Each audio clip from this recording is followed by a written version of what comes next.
ದೆಹಲಿಯಲ್ಲಿ ಯತ್ನಾಳ್ ಬಣದ ಕಸರತ್ತು, ಹೈಕಮಾಂಡ್ ನಾಯಕರನ್ನ ಭೇಟಿ ಮಾಡಲು ಹರಸಾಹಸ. ಈ ಕುರಿತಂತೆ ಬಿಗ್ ಬ್ರೇಕಿಂಗ್ ನ್ಯೂಸ್ ಬರ್ತಿದೆ.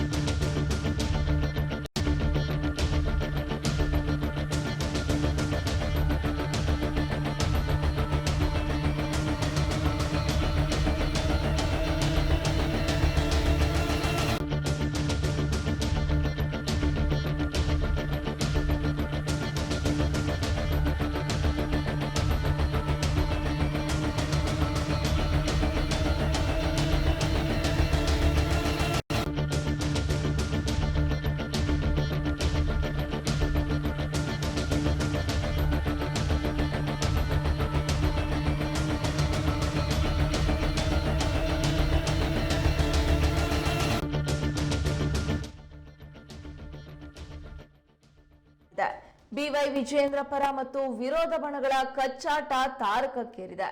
ಬಸನಗೌಡ ಪಾಟೀಲ್ ಯತ್ನಾಳ್ ನೇತೃತ್ವದಲ್ಲಿ ದೆಹಲಿಯಲ್ಲಿ ಹೈಕಮಾಂಡ್ ನಾಯಕರನ್ನ ಭೇಟಿ ಮಾಡಲು ಒಂದು ತಂಡ ಬೀಡು ಬಿಟ್ಟಿದೆ. ಸೋಮವಾರ ತೆರಳಿದ್ದ ಈ ತಂಡಕ್ಕೆ ಹೈಕಮಾಂಡ್ ನಾಯಕರ ದರ್ಶನ ಈವರೆಗೂ ಸಿಕ್ಕಿಲ್ಲ. ಅಮಿತ್ ಶಾ ಅಥವಾ ಜೆಪಿ ನಡ್ಡಾ ಅವರನ್ನ ಭೇಟಿ ಮಾಡೋದಕ್ಕೆ ಭಿನ್ನರ ತಂಡ ಸಾಕಷ್ಟು ಪ್ರಯತ್ನ ನಡೆಸ್ತಾ ಇದೆ. ವಿಜೇಂದ್ರ ಅವರನ್ನ ರಾಜ್ಯ ಅಧ್ಯಕ್ಷರನ್ನಾಗಿ ನೇಮಕ ಮಾಡಬಾರದು, ಬದಲಾಗಿ ವಿಜೇಂದ್ರ ಅವರು ಮೊದಲು ಪಕ್ಷದ ಆಂತರಿಕ ಚುನಾವಣೆಯನ್ನ ಎದುರಿಸಲಿ ಎಂಬುದು ಯತ್ನಾಳ್ ತಂಡದ ಬೇಡಿಕೆಯಾಗಿದೆ. ವಿಜೇಂದ್ರ ನಾಯಕತ್ವಕ್ಕೆ ಸುತಾರಾಂ ಒಪ್ಪದ ಈ ಬಣ ರಾಜ್ಯಾಧ್ಯಕ್ಷ ಸ್ಥಾನಕ್ಕೆ ಬೇರೆಯವರನ್ನ ನೇಮಕ ಮಾಡಲು ಪಟ್ಟು ಹಿಡಿದಿದೆ.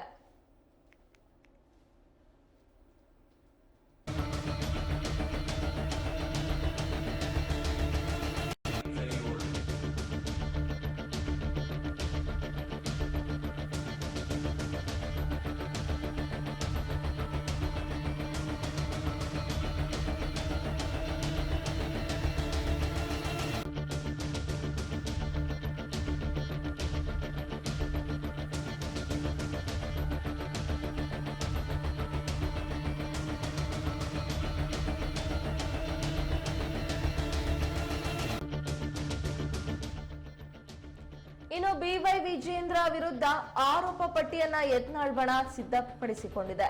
ಮತ್ತೊಂದು ಕಡೆ ಕುಮಾರ್ ಬಂಗಾರಪ್ಪ ಅವರು ಬಿಜೆಪಿ ರಾಷ್ಟ್ರೀಯ ಪ್ರಧಾನ ಕಾರ್ಯದರ್ಶಿ ಬಿಎಲ್ ಸಂತೋಷ್ ಅವರನ್ನ ಭೇಟಿ ಮಾಡಿ ಮಾತುಕತೆ ನಡೆಸಿದ್ದಾರೆ. ಈ ನಡುವೆ ವಿಜೇಂದ್ರ ಅವರ ಪರವಾಗಿ ಮತ್ತೊಂದು ತಂಡ ಬ್ಯಾಟಿಂಗ್ ಮಾಡ್ತಾ ಇದೆ. ಮಾಜಿ ಶಾಸಕರುಗಳ ತಂಡ ಬುಧವಾರ ಕಟ್ಟಾ ಸುಬ್ರಹ್ಮಣ್ಯ ನಾಯ್ಡು ಅವರ ನಿವಾಸದಲ್ಲಿ ಸಭೆ ಸೇರಿ ಚರ್ಚೆಯನ್ನ ನಡೆಸಲಿದೆ. ವಿಜೇಂದ್ರ ಪರವಾಗಿ ಹೋರಾಟ ರೂಪಿಸಲು ಈ ತಂಡ ನಿರ್ಧಾರ ಮಾಡಿದೆ.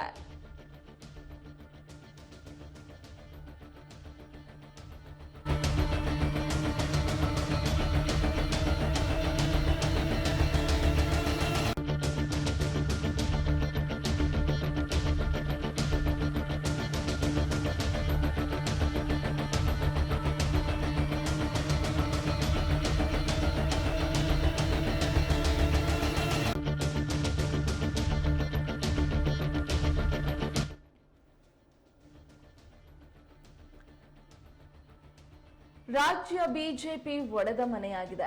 ಬಿವೈ ವಿಜೇಂದ್ರ ಪರ ಮತ್ತು ವಿರೋಧ ಬಣಗಳ ಕಚ್ಚಾಟ ಇನ್ನೂ ಮುಂದುವರೆದಿದೆ. ಬಸನಗೌಡ ಪಾಟೀಲ್ ಯತ್ನಾಳ್ ನೇತೃತ್ವದಲ್ಲಿ ದೆಹಲಿಯಲ್ಲಿ ಹೈಕಮಾಂಡ್ ನಾಯಕರನ್ನ ಭೇಟಿ ಮಾಡೋದಕ್ಕೆ ಒಂದು ತಂಡ ಈಗಾಗಲೇ ಕಳೆದ ಸೋಮವಾರದಿಂದಲೂ ಕೂಡ ಬೀಡು ಬಿಟ್ಟಿದೆ. ಹೈಕಮಾಂಡ್ ನಾಯಕರ ದರ್ಶನ ಈವರೆಗೂ ಕೂಡ ಯತ್ನಾಳ್ ಬಣಕ್ಕೆ ಸಿಕ್ಕಿಲ್ಲ. ಅಮಿತ್ ಶಾ ಅಥವಾ ಜೆಪಿ ನಡ್ಡಾ ಅವರನ್ನ ಭೇಟಿ ಮಾಡೋದಕ್ಕೆ ಭಿನ್ನರ ತಂಡ ಸಾಕಷ್ಟು ಪ್ರಯತ್ನ ನಡೆಸ್ತಾ ಇದೆ. ವಿಜೇಂದ್ರ ಅವರನ್ನ ರಾಜ್ಯಾಧ್ಯಕ್ಷರನ್ನಾಗಿ ನೇಮಕ ಮಾಡಬಾರದು, ಬದಲಾಗಿ ವಿಜೇಂದ್ರ ಅವರು ಮೊದಲು ಪಕ್ಷದ ಆಂತರಿಕ ಚುನಾವಣೆಯನ್ನ ಎದುರಿಸಲಿ ಎಂಬುದು ಯತ್ನಾಳ್ ತಂಡದ ಬೇಡಿಕೆಯಾಗಿದೆ. ವಿಜೇಂದ್ರ ನಾಯಕತ್ವಕ್ಕೆ ಸುತಾರಾಂ ಒಪ್ಪದ ಈ ಬಣ ರಾಜ್ಯಾಧ್ಯಕ್ಷ ಸ್ಥಾನಕ್ಕೆ ಬೇರೆಯವರನ್ನ ನೇಮಕ ಮಾಡೋದಕ್ಕೆ ಪಟ್ಟು ಹಿಡಿದಿದೆ. ಬಿವೈ ವಿಜೇಂದ್ರ ವಿರುದ್ಧ ಆರೋಪ ಪಟ್ಟಿಯನ್ನ ಯತ್ನಾಳ್ ಬಣ ಈಗಾಗಲೇ ಸಿದ್ಧಪಡಿಸಿಕೊಂಡಿದೆ. ಮತ್ತೊಂದು ಕಡೆ ಕುಮಾರ್ ಬಂಗಾರಪ್ಪ ಅವರು ಬಿಜೆಪಿ ರಾಷ್ಟ್ರೀಯ ಪ್ರಧಾನ ಕಾರ್ಯದರ್ಶಿ ಬಿಎಲ್ ಸಂತೋಷ್ ಅವರನ್ನ ಕೂಡ ಭೇಟಿ ಮಾಡಿ ಮಾತುಕತೆಯನ್ನ ಮುಗಿಸಿದ್ದಾರೆ.